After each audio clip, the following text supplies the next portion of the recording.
मेरा नाम पूजा है। उस समय मैं छोटी थी, शायद इतनी भी नहीं समझदार कि सही और गलत के बीच का फ़र्क पूरी तरह समझ पाती। वो उम्र थी जब शरीर में बदलाव शुरू हो जाते हैं, मन में अजीब अजीब सवाल उठते हैं और हर छोटी बात बहुत बड़ी लगने लगती है। मेरी माँ मेरे लिए सिर्फ माँ ही नहीं, मेरी सबसे अच्छी दोस्त भी थी।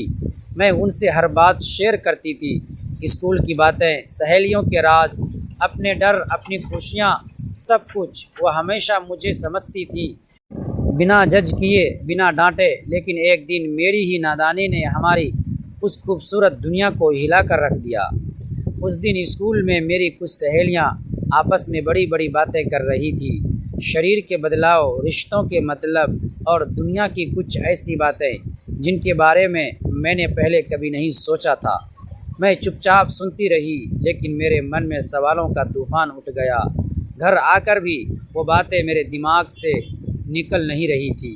दोस्तों, वीडियो में आगे बढ़ने से पहले वीडियो को लाइक और हमारे चैनल को सब्सक्राइब करके हमारा सपोर्ट ज़रूर कर दीजिएगा। दोस्तों, चलते हैं आज की कहानी की तरफ। शाम को जब माँ रसोई में काम कर रही थी, मैं उनके पास जाकर खड़ी हो गई। उन्होंने मुस्कुराकर पूछा, क्या हुआ पूजा, आज बहुत चुप हो? मैंने हिचकिचाते हुए उनसे वो सारी बातें पूछनी शुरू कर दी जो मैंने स्कूल में सुनी थी। माँ पहले तो थोड़ा चौंकी, फिर उन्होंने मुझे प्यार से बैठाया और बहुत ही सरल शब्दों में सब समझाने लगी। उन्होंने कहा कि ये सब जीवन का हिस्सा है और समय के साथ सब समझ में आ जाएगा। लेकिन शायद उस दिन मेरा मन पूरी तरह संतुष्ट नहीं हुआ था। मेरी जिज्ञासा बढ़ती ही जा रही थी।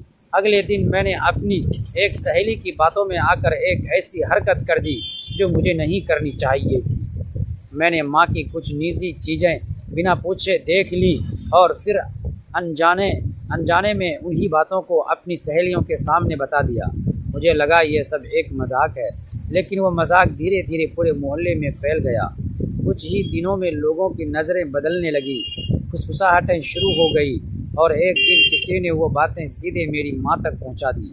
माँ का चेहरा उस दिन मैंने जैसा देखा वैसा कभी नहीं देखा था।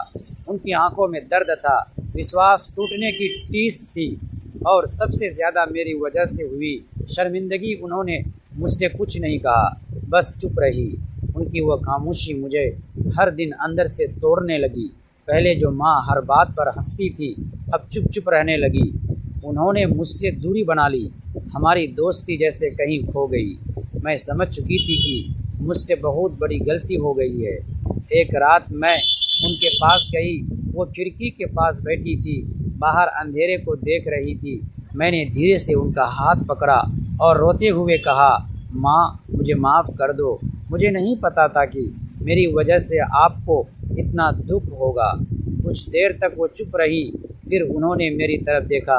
उनकी आंखों में आंसू थे, लेकिन उनमें अभी भी वही प्यार था। उन्होंने मुझे गले लगा लिया और कहा, अगली सब गलती सबसे होती है पूजा, लेकिन उनसे सीखना बहुत ज़रूरी होता है। उस दिन के बाद हमारी ज़िंदगी धीरे धीरे पटरी पर आने लगी। लेकिन उस घटना ने मुझे बहुत कुछ सिखा दिया कि हर बात हर किसी से शेयर नहीं की जाती, कि विश्वास बहुत कीमती होता है और सबसे बढ़कर कि माँ का दिल बहुत बड़ा होता है, लेकिन उसे ठेस पहुँचाना बहुत आसान।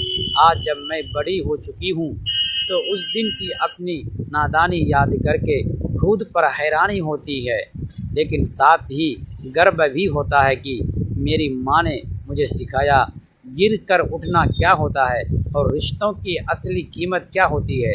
यह कहानी सिर्फ मेरी नहीं है, यह हर उस इंसान की कहानी है जिसने कभी न कभी अपनी नादानी में किसी अपने को चोट पहुंचाई हो और फिर उसी प्यार से माफ़ी पाकर खुद को बेहतर बनाया हो।